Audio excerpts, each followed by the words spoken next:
How's it going, everybody? Falconashe K here. Welcome back to my channel. I'm here to continue my 110 games that I own and have played at least once. I'm going to give you my rating and give you what the BoardGameGeek.com rating is for the masses. Alright, here we go. Number 50. Number 50. Dead of Winter. The Crossroads game. I give it an 8. Board Game Geek gives it a 7.540. Dead of Winter is a game where you are fighting in the dead of winter in a zombie apocalypse. You are survivors in a compound, and you need resources to continue your fight to stay alive. The Crossroad cards will pop up and ask you certain questions. Moral support of others will help, but it is your decision on your card if you want to have people stay or people go. Good example of this is spoilers. A bus pulls up and there's a doctor on board that can help you out, but then there's 5 more people on the bus that you might have to also stay in your place. You have to feed them as well, and so the dilemma is, do you tell them to keep going, or do you have them stay because there's a doctor that can help out with the wounded, but then there's more mouths to feed, so you have to go out into other places, libraries, gas stations, grocery stores, getting resources to either power a generator, feed your people. Each scenario is different. Everybody has their own set goals to do, but you can also play with a trader aspect. So the trader will have a set card that makes sure that everybody fails, pretty much, but you don't know who he is. But everybody else having their own individual goals can also make it feel like they're traders as well. You all fail or you all die together, that kind of thing. Number 49, Isle of Skye, From Chieftain to the King. This is a tile placement game where you have a scoring track, a scoring board that will be randomly generated in the beginning of the game. You have a barrier that will have your cheat sheet of what you have to do on your turn or what kind of thing will help you out. You take tiles out of a bag, place them in front of you, put coinage on them that you think that the opponent is going to buy, and when you do, you'll get double that money, and you can buy other things or other tiles from other people that will be put on auction. If they don't buy that tile, you lose that money. Once you get tiles, you will put one away, use one, sell the other one. You're also purchasing one from your opponents, and placing them out and scoring them based on which level of the score track is. Say if it says that you have to have most sheep, and you count up your sheep, you have the most sheep, you're going to get more score based on someone else's things. Yeah, I like it a lot. It's I give it an 8. Board Game Geek gives it a 7.292. Number 48, Armageddon. I played this twice. Once with the Brant up at the Portal store. You are in a post-apocalyptic future, and you're building up your defenses, and you have to have enough. You're using your workers to bid on resources, buildings, and items to help you stay alive. But once these meeples are used, your workers, there's also workers that are placed on different locations as well. So if you get that item, you also get a number of extra workers to help you out. And each time you bid on them, you can't use those workers to help you fortify your thing. So it's like like the workers themselves are your resources. If you run out of workers, you can't buy anything else because you use them in different locations to do your bidding on your helpful things. This is a minimum of 3 players. I've played it with 2 players. It works, but having the third person as a bidding person, outbidding someone else helps so much. If you're like, okay, well, I have these guys, I'm gonna outbid you, and then the other person just said, okay, I just have this much, I don't want it anyway, and they don't have to bid at all. So that kind of thing throws your game off. I give it an 8. Board Game Geek gives it a 5.797. Next on the list is 47. This is Wizards of the Wild, Kickstarter I backed. You are playing as anamorphic animals, and there are a few chieftains that you're trying to bid their favor for. You are rolling dice to gain potions, crystals, and you are using spells that you can purchase from a tableau of it's like a drafting game,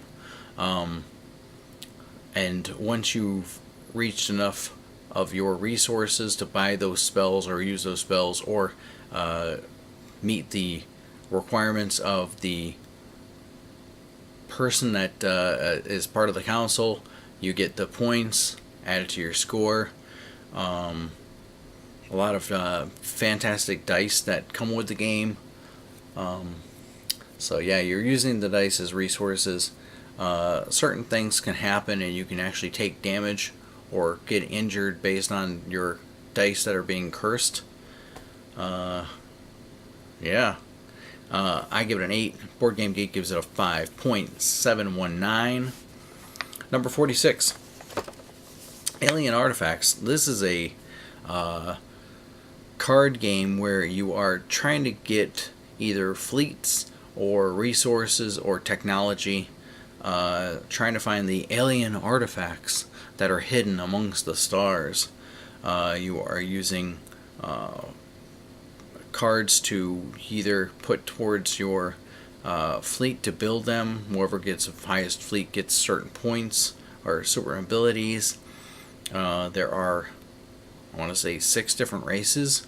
So you got your cyborgs, you have your highly intelligent strategists, and stuff like that. I want to keep playing it. I don't have the expansion because, well, you know what. I give it an 8. Board Game Geek gives it a 6.237. Number 45. Charterstone. My dream team that I wrote down for this when I first purchased it was my friend Tim, my wife, and her sister, my sister-in-law. And I got it. We also have the, what do they call it? They call that thing Poof. There it is. And that one it's pretty good. I like it. It's a worker placement game. You are getting resources to build buildings, and it's also a legacy game. So once you've built those buildings, you take the stickers off, permanently place them on the board. We are currently at game 4, so next time we play it's going to be game 5. Every game's different because the buildings that you have out in the field can allow you to do certain things. You can get little minions and stuff like that. When you're done with the game, you take your minions, your resources that you have up to a minimum, put them in a box, like a save box, and then if you win, you put down a trophy or a star, and then you, if you're a loser, you get to choose what resource that you can actually save into the box next time you play. So winning, you get stars or trophies, and if you're a loser, you get to build up your resources even better for next game. I can't wait until I play it again. I give it an 8. Board Game Geek gives it a 7.323. Next on the list is 44, Dice Forge. This game blew my mind. There was another game, I want to say Rattlebones or something of that nature, and you are building your dice as you go along. You're rolling the dice on everybody's turn, getting resources, but you can't purchase unless it's your own turn. You are purchasing cards out in the field to give you points for the end of the game, or you're purchasing dice face to change the dice faces. You will use the dice faces to change what you have on your dice. I am saying that multiple times, aren't I? I'm leaving it in. I don't care. Edit it out, whatever. Anyway, so the next time you roll the dice, you'll have other resources that you've purchased to change your die faces. Die faces, that's what they're called. One die is gray, one die is beige. The colors are so close. I wish they had darker dye and a lighter dye instead of kind of the same color dice. That's my only pet peeve with that game. I give it an 8. Board Game Geek gives it a 7.050. Number 43, Gaslands. I have played this twice so far.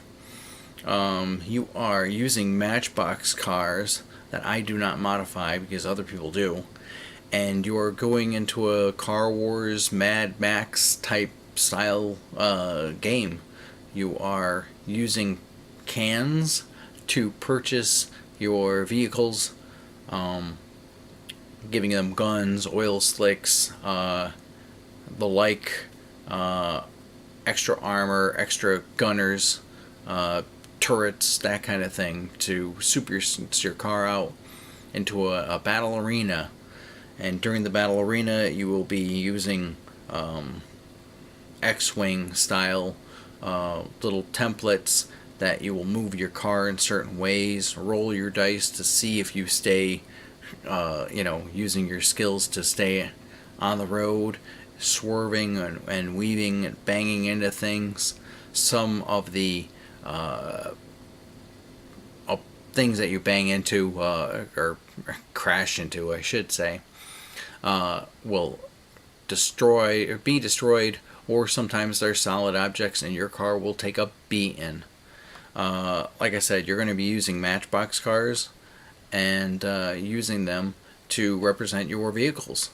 That's my story. Gaslands is an 8. Board Game Geek gives it an 6.175. 42.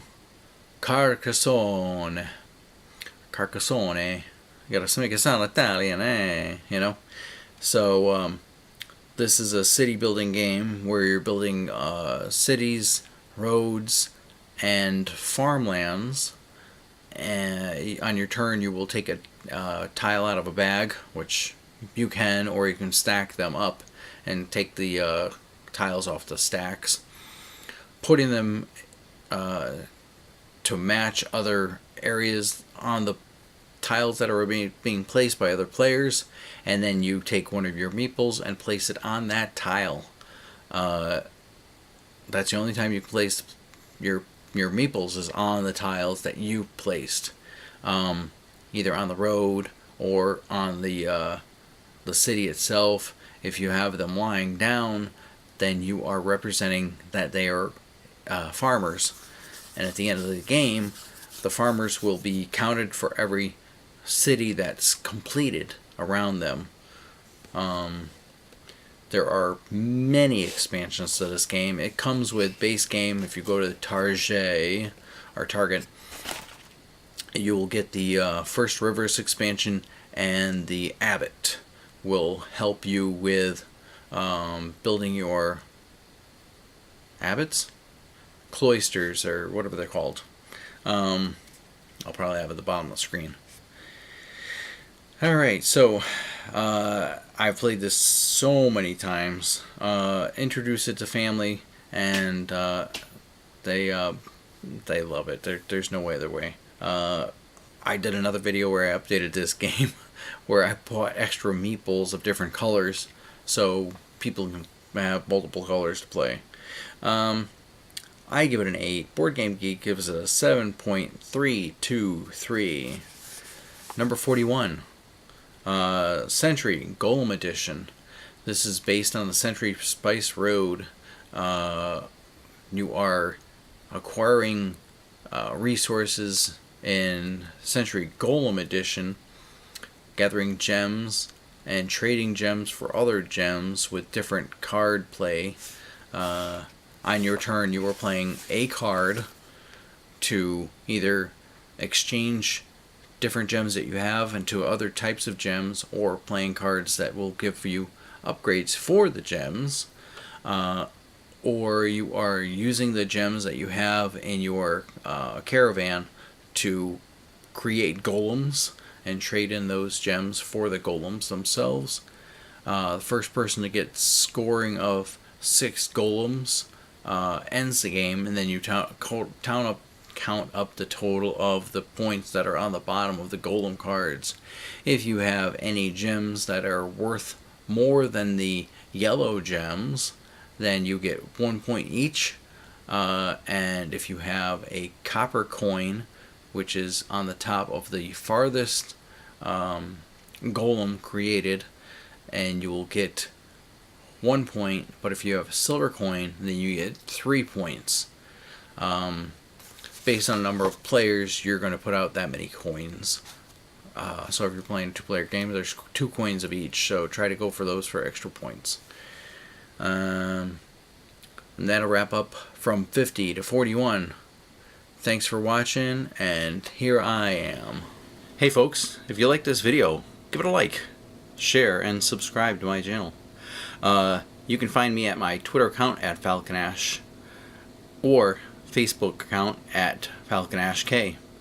If you have any questions, leave it in the comments below, or you can reach me at my email account at falconashes71@hotmail.com. See you real soon. Goodbye.